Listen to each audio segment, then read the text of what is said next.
The first time Colt Danner saw her, she was standing at the edge of the cottonwoods like a ghost, unsure if it should linger or flee. The storm clouds behind her building into a bruised wall of purple and blue, and something in the way she hugged her arms tight around herself made Colt rein in his horse without thinking, for fear that even the sound of leather creaking might spook her into running again. She looked small against the open stretch of prairie, her clothes thin, travel-worn, and her face half hidden beneath a tumble of wind-blown hair. He could see the fear in her eyes even from the saddle. Not the sharp kind that comes from danger, but the old kind that's lived too long in the bones. The kind that tells a man someone has been hurt more than once. Colt swung down slow, boots landing in the dust with a muted thud as he lifted a hand, palm open, no threat, just offering steady quiet. "Ma'am," he said, voice low as a creek at dawn. "Storm's coming fast. You'll be caught in it if you stay out here." And he watched her flinch, not at his tone, but at the world itself around them. She didn't speak at first, only glanced over her shoulder, as if expecting the horizon to rise up and chase her down. Her breath, a shallow tremble he could hear, even with the wind picking up.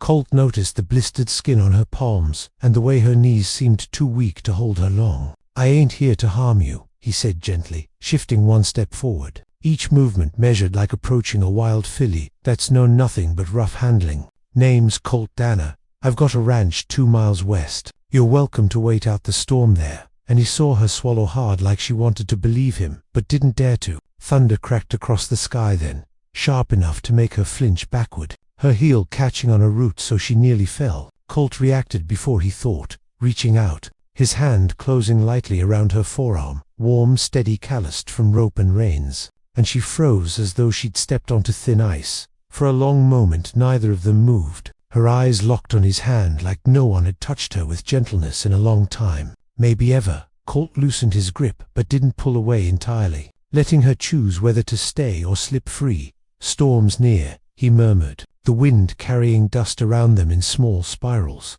"You don't have to trust me, just let me help for a little while."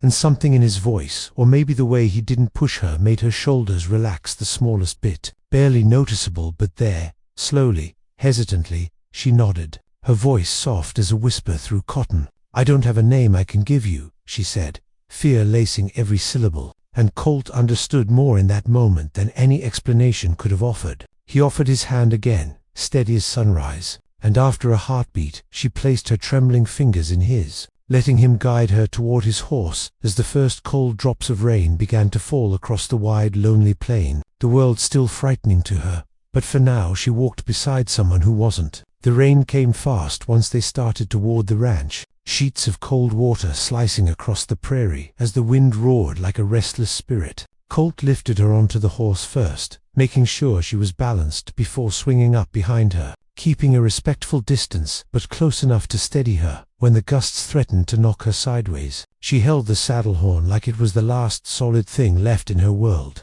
Knuckles pale with strain. "Ain't far now," Colt said over the storm's howl, guiding the horse through mud that was turning slick beneath the hooves. He shielded her with one arm whenever the wind hit hardest, and though she stiffened at each brush of contact, she didn't pull away the way she had earlier. Fear still lived in her eyes, but it no longer ruled her steps entirely. When the ranch house finally came into view, its lantern glow flickering through the rain like a small promise against the darkness, she exhaled a shuddering breath. Colt helped her down and led her onto the porch, the storm battering the roof while the scent of wet earth and cedar wrapped them both. She hesitated at the doorway, looking inside as though stepping across a threshold meant giving up the last thing she owned, even if that thing was fear itself. "Ain't no traps in there," Colt said gently, pushing the door open wider. "Just heat and dry blankets," and after another shaky breath, she stepped forward, her shoulders hunched like she expected the walls to close in. But the fire in the hearth spilled warmth across the room, and something in her posture loosened,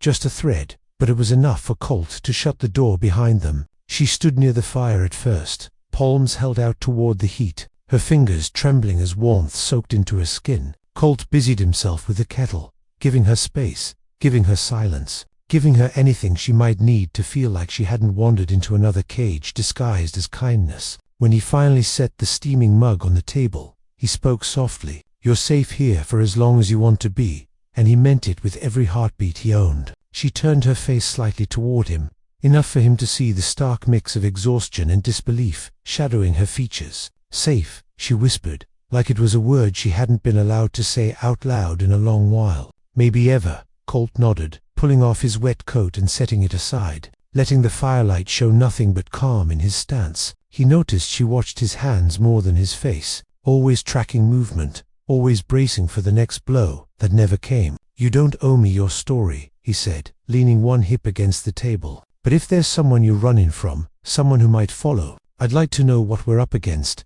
And he kept his voice low, steady, as if speaking too loud might remind her of someone else's temper. Her throat worked, eyes drifting to the window where the storm blurred the world outside into shifting grey shapes. "There's a man," she said, barely louder than breath. "He thinks I belong to him." And the way she said it made Colt's jaw tighten, not with anger at her, but at whatever coward had carved that kind of fear into her bones. She swallowed again. "I left without his permission," she added, as if that were a sin one couldn't come back from.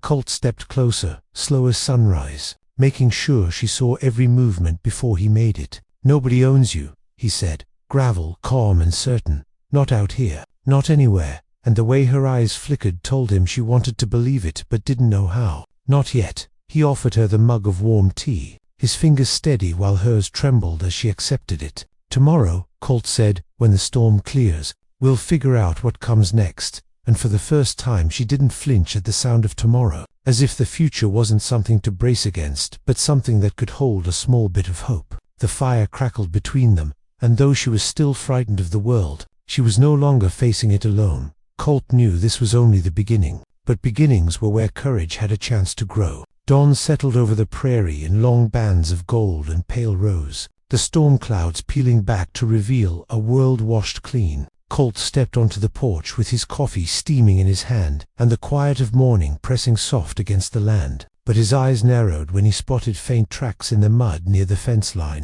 too straight to be an animal, too fresh to be old. Someone had come close during the night, watching maybe, looking maybe, and that tightened something deep in his chest. Inside, she sat at the kitchen table wrapped in one of his flannel shirts, the sleeves too long, the fabric swallowing her shoulders, yet she looked more alive this morning. The shadows beneath her eyes, still there but lighter. When she noticed him enter, she straightened, the way someone does when expecting bad news. Colt set his cup down and chose his words, slow. "We had a visitor last night," he said. "Didn't knock, didn't come near the house, but someone's looking." And immediately she went pale as morning frost, her hands twisted together in her lap, fear circling her like a tightening rope. "He's come," she whispered, voice cracking. Colt shook his head gently. "Not certain," he said. "Could be a drifter passing through," but she didn't believe that. He could see it plain as daylight. The man she feared wasn't someone who let go easy. If he wanted her back under his thumb, he'd cross any distance to get her.